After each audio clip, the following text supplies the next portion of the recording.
Hello friends, welcome to today's Samayal. இன்னைக்கு நம்ம today's சமையல்ல நல்ல ஸ்வீட்டான ஜூசியான ஜிலேபி எப்படி செய்யலாம்னு தான் பார்க்க போறோம். நம்ம நார்மலா உளுந்து மாவை பயன்படுத்தி செய்யிறது ஜாங்கிரி. ஆனா இது அப்படி கிடையாது. இது நார்த் இந்தியால ரொம்ப ஒரு ஸ்பெஷல் ரெசிபின்னு சொல்லலாம். ரொம்ப ஒரு ஃபேமஸான ரெசிபியும் கூட. இது நல்ல சூடா அதாவது இன்ஸ்டன்ட்டா சாப்பிடும்போது பாத்தீங்கன்னா நல்ல மொறுமொறுன்னு இருக்கும். அதே சமயத்துல உள்ள இறங்கும்போது ரொம்ப சாஃப்ட்டா ஜூசியா ஃபீல் பண்ணுவீங்க. அந்த அளவுக்கு சுவையா இருக்கும். இதை இப்போ எப்படி செய்யறது நம்ம பார்க்க ஆரம்பிச்சிடலாம். நான் இன்னைக்கு கப் மெஷர்மெண்ட் தான் சொல்லியிருக்கேன். அதனால உங்க வீட்டில் எந்த கப் இருக்கோ அந்த கப்பை பயன்படுத்தி அடுத்தடுத்த அளவுகளை அளந்துக்குங்க. முதல்ல நம்ம சக்கரை பாகு ரெடி பண்ணிக்கலாம். அதுக்கு ஒரு கடாயில் ஒரு கப் அளவுக்கு சக்கரை எடுத்திருக்கேன். கூடவே ஒரு கப் அளவுக்கு தண்ணி சேர்த்துக்கலாம். இப்போ இதை ஒரு தடவை நல்லா கலந்து விட்டுக்குங்க. மிதமான தீயில இருக்கட்டும். சரியா ஒரு 7லிருந்து 8 நிமிஷத்துக்குள்ள சக்கரை பாகு நல்லா கொதிச்சு வரும். இப்போ பார்த்தீங்கன்னா பாகு நல்லா கொதிச்சு வந்திருக்கு. இப்போ இதில் ஒரு 1/4 ஸ்பூன் அளவுக்கு ஏலக்காய் பொடி சேர்த்துக்குங்க. அதுக்கடுத்ததாக நான் இன்னைக்கு மஞ்சள் கலரில் இருக்கக்கூடிய ஃபுட் கலர் தான் சேர்க்குறேன். நான் இன்னைக்கு சக்கரை பாகில் நேரடியாக சேர்க்குறேன். உங்களுக்கு விருப்பப்பட்டீங்கன்னா நீங்கள் அந்த மாவில் சேர்த்துக்கலாம்.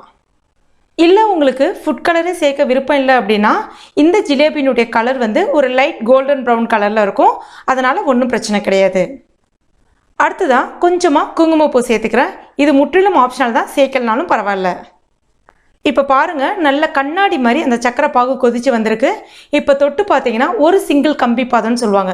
அதாவது சின்னதாக கம்பி மாதிரி வரும். இதுதான். இந்த மாதிரி வந்த பிறகு ஸ்டவ்வை ஆஃப் பண்ணிவிடுங்க. இது அப்படியே இருக்கட்டும். அதுக்கடுத்து தான் நம்ம மாவு ரெடி பண்ணிக்கலாம். அதுக்கு ஒரு மிக்சிங் பவுல் ஒன்று எடுத்துக்கங்க.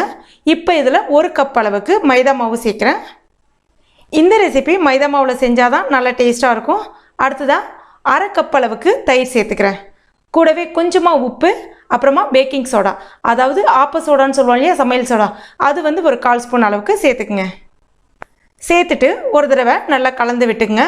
அடுத்ததாக தண்ணி பார்த்தீங்கன்னா அரை கப் அளவுக்கு தண்ணி சேர்த்துட்டு ஒரு தடவை நல்லா கலந்து விட்டுங்க. மேலே இன்னும் ஒரு 2லேருந்து ஒரு 3 டேபிள் ஸ்பூன் அளவுக்கு தண்ணி தேவைப்படும். இப்போ மறுபடியும் கொஞ்சமாக தண்ணி சேர்த்துட்டு நல்லா கலந்து விட்டுக்கிறேன். இப்போ பார்த்தீங்கன்னா மாவு நம்ம இட்லி மாவு பதத்துக்கு இருக்கணும்.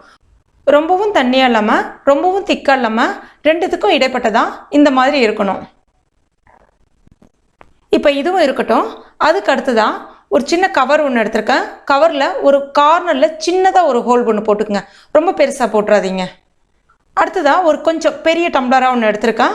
இப்போ இதில் இந்த கவரை கோன் மாதிரி கார்னரை உள்பக்கம் தள்ளின மாதிரி வச்சு இந்த மாதிரி பண்ணிவிடுங்க. அதுக்கு அடுத்ததாக மாவு, எல்லா மாவுமே அந்த ஒரு கவரில் சேரும். அதனால் நான் எல்லா மாவுமே அது கூட சேர்த்துக்கிறேன்.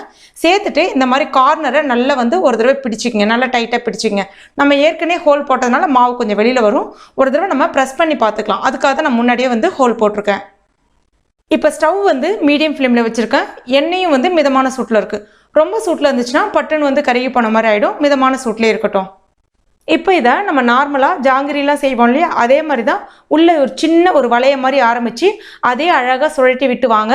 ஒரு 3லேருந்து ஒரு 4 ரவுண்டு வந்துட்டு அந்த கடைசி இதை நடுப்பக்கமாகவோ இல்லை ஒரு ஓரமாகவோ அந்த ஒரு பக்கத்தை தொடுற மாதிரி வச்சு கட் பண்ணிக்கங்க. இதே மாதிரி எல்லாத்தையும் நம்ம போட்டுடலாம். அவ்வளோதான். இது வேகிறதுக்கு ரொம்ப நேரம்லாம் எடுத்துக்காது. ஒரு 3லேருந்து 4 நிமிஷம் எடுத்துக்கும். அவ்வளோதான். ஒரு பக்கம் அப்படியே திருப்பி போட்டுக்குங்க. ஜஸ்ட் அவ்வளோதான். இப்போ பாருங்கள், உங்களுக்கு ஒரு லைட் கோல்டன் ப்ரௌன், நான் சொன்னேன் இல்லையா ஏற்கனவே, அந்த மாதிரி வந்திருக்கு. இதுவே நீங்கள் மாவில் அந்த எல்லோ ஃபுட் கலர் சேர்த்திங்கன்னா இது உங்களுக்கு நல்ல எல்லோ கலராகவே இருக்கும். இதை எடுத்து எட்ட வச்சுட்டு அதுக்கப்புறமா நம்ம ரெடி பண்ணி வச்சுருக்க அந்த சக்கரை பாகு இருக்கு இல்லையா, ஆறி போயிருந்ததுன்னா ஒரு தடவை சூடு பண்ணிக்கங்க. இதை எடுத்து அப்படியே அதில் டிப் பண்ணி ஜஸ்ட் எடுத்து வைக்க வேண்டியதான். ரொம்ப நேரம் ஊற வைக்கணும் அப்படிலாம் கிடையாது. ஜஸ்ட் ஒரு தடவை ஒரு பக்கம் திருப்பி போட்டுங்க, மறுபக்கம் மறுபடியும் திருப்பி போட்டுங்க. எடுத்து ஒரு பக்கம் ஓரமாக வச்சுருங்க. அதே மாதிரி எல்லாத்தையும் டிப் பண்ணி எடுத்து எட்ட வச்சுருங்க. நான் எல்லாத்தையும் அந்த மாதிரி ரெடி பண்ணிட்டேன். மேலே கார்னிஷ்காக கொஞ்சமாக பிஸ்தா சேர்த்துருக்கேன். நீங்கள் பாதாம் பருப்பு இல்லைனா வேர்க்கடலை, வறுத்த வேர்க்கடலை கூட நம்ம உடச்சி விட்டு மேலே சேர்க்கலாம். அதுவும் நல்லா அருமையாக தான் இருக்கும்.